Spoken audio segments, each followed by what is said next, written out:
আপনার হচ্ছে যখন আগুর এই চারাটা মানে করবি যে মানে ফল আসবি, তখন আপনার 13, 1400, 1500 পর্যন্ত মানে আগুর সময় চলে। আসসালামু আলাইকুম প্রিয় দর্শক, সবাই কেমন আছেন? আশা করি ভালো আছেন। দেখতে পাচ্ছেন নেটের পাশে আমি দাঁড়িয়ে আছি। তো এটা এমন একটা চাষ, এই চাষ সম্পর্কে আজকে আপনাদের কথা বলবো।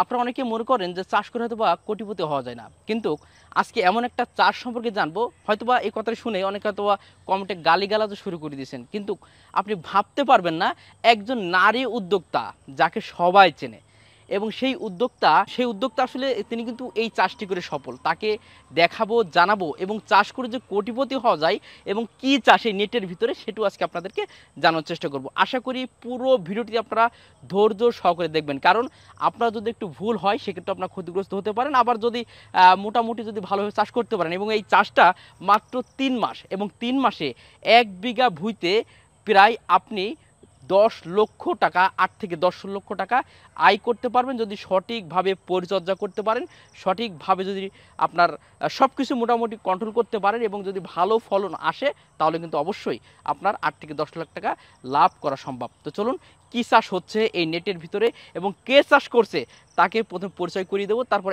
একে একে বিস্তারিত আপনাদেরকে জানার চেষ্টা করবো। আপা কেমন আছেন? জি আলহামদুলিল্লাহ। অবশ্যই অবশ্যই আপনারা চিনতে পেরেছেন আমাদের সেই কল্পনা আপা। এক একে বিভিন্ন রকম চমক কিন্তু আপনাদেরকে দেখাচ্ছে সেই কল্পনা আপা। তো আপা প্রথমে একটু যদি বলতেন আসলে এই যে মুরগি, তারপর আপনার বেশ কিছু আদব চুলার আপনার ভিডিও করেছিলাম, এখন আবার মাঠ পর্যায়ে কাজ করছেন, এই যে অনুভূতি বা এই যে আস্তে আস্তে আপনি বিভিন্ন উদ্যোক্তা বা বিভিন্ন কাজের সাথে জড়িয়ে যাচ্ছেন, এইটার অনুপ্রেরণা কোথা থেকে পেলেন? এটা আমি আগে অল্প করে করতাম, করে আমি লাভজনক হয়েছি। আবার আপনি যদি 1 বিঘা জমি করেন তাহলে আপনি 10 লাখ টাকা আসবে 3 মাসে। এর জন্য আমি এবার 2-3 বিঘা জমি করব, আর এগুলো যে চারা বিক্রি করার জন্য। এ তো মানে বড় ব্যাপক একটা শেড দেখতে জি পাচ্ছি, জি মাশাআল্লাহ। আচ্ছা, এটা তো জাতের মনে হয় অনেক তারতম্য আছে। হ্যাঁ, এটাতে আপনার হচ্ছে দেখাচ্ছে ভাইরাস না নিয়ে আপনার ভালো চারা যেখানে তিনি মানে নিবেন, ভালো চারা দেখে নিতে হবে। জি। আপনি আসে দেখে নিতে পারবেন, আর বিশেষ করে যদি নেন অনলাইনে আমরা পাঠাতে পারবো।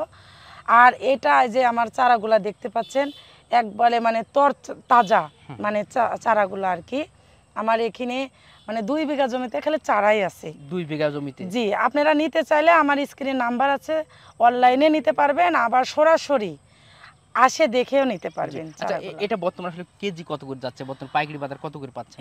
আপনার হচ্ছে যখন আগুর এই চারাটা মানে করবি যে মানে ফল আসবি, তখন আপনার 13, 1400, 1500 পর্যন্ত মানে আগুর সময় চলে। আর যখন আপনার বাজারটা একটু কমও যদি হয় তাও 1000-800-র মধ্যে থেকে যায়। মানে মিনিমাম 800 টাকা কেজি সে পাবে? হ্যাঁ, মিনিমাম মানে নিচে গেলে সব বাজার মানে কম হলে পরে 800 টাকা কেজি বিক্রি করতে আচ্ছা, পারে। আমরা যেখানে অনেক পুরুষ ভয় পাই, হ্যাঁ এই যে আপনার স্ট্রবেরি চাষ কিন্তু আসলে বিভিন্ন রকম সমস্যা হয়, আমরা এর আগে দেখেছি অনেকেই কিন্তু ক্ষতিগ্রস্ত হয়েছেন। হ্যাঁ, এটার মেন কারণ কি, এবং আপনি কি মানে একটা নারী উদ্যোক্তা হয়েও এগুলো সবকিছু কন্ট্রোল করছেন কিভাবে? মানে এই চারাটা নিতে হবে যাতে যে মানে কোনো ভাইরাস বা হলো ভালো তরতাজা মানে চারাটা নিতে হবে, মানে ভাইরাস চারাটা মানে নিলে পারে আপনার ক্ষতির মুখে হবে। মানে এক কথায় আমরা বলতে পারি যে চারা একটা বড় বিরাট একটা ভূমিকা আসলে এই চাষের হ্যাঁ ক্ষেত্রে। যদি চারা যদি খারাপ হয় তাহলে আপনার বিভিন্ন রকম আবহাওয়ার ক্ষেত্রেও শুট করবে না, জি অথবা বাংলাদেশে এটা চাষ করা সম্ভব হবে জি না। জি তবে এই যে যাত্রা নিয়ে মানে কাজ চারা করছেন। যদি ভালো হয় আর কোনো মানে কোনো রিস্ক নাই। জি জি। আর চারা যদি আপনার ওই যে ভাইরাস যদি চারা নেয় তাহলে আপনি ধরেন যে রিস্ক হবে মানে ভালোই। এই মানে এই চারাগুলা যদি আপনি নিতে চান, মানে চারার মধ্যে অনেক রকম জাত থাকে, তো আমার চারাগুলা অনেক ভালো। এটা হলো হাইব্রিড জাত, আপনার হলো মানে লিচুর মতো হয়, মানে হচ্ছে আপনি যেগুলো হলো চারা, আর আমারগুলা আপনি ধরেন যে বড় বড় হবে, মানে আপনার 8টা 10টাতে মানে 1 কেজি ওজন।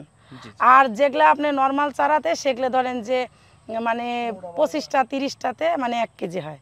আর আমার এই চারাগুলাতে আপনি 10টা 12টাতে 1 কেজি। আর এই যে আপনি নেট দিয়ে কাজ করছেন, আসলে কি স্ট্রবেরিতে নেট দিলে কি সবচেয়ে বেশি ভালো হয়? না, এখন নেট লাগবে, আপনি যখন চারা করবি তখন নেট লাগবে, আর যখন ফল আসবে তখন আপনি জমিতে লাগালেও তখন নেট লাগবে না। জি জি। আর আপনারা যদি চারা নিতে চান তাহলে আপনি যেখান তিনি নেবেন চারা সংগ্রহ করবেন, যাতে যে ভাইরাস চারা না হয়, মানে একটা টাইম থাকে চারা করার।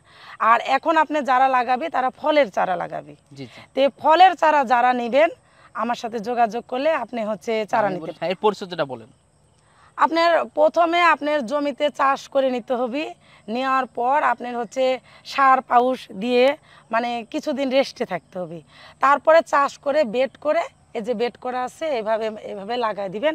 তারপরে যখন চারা নেবেন কিভাবে কি করতে হবে সব পরামর্শ আমি দিব।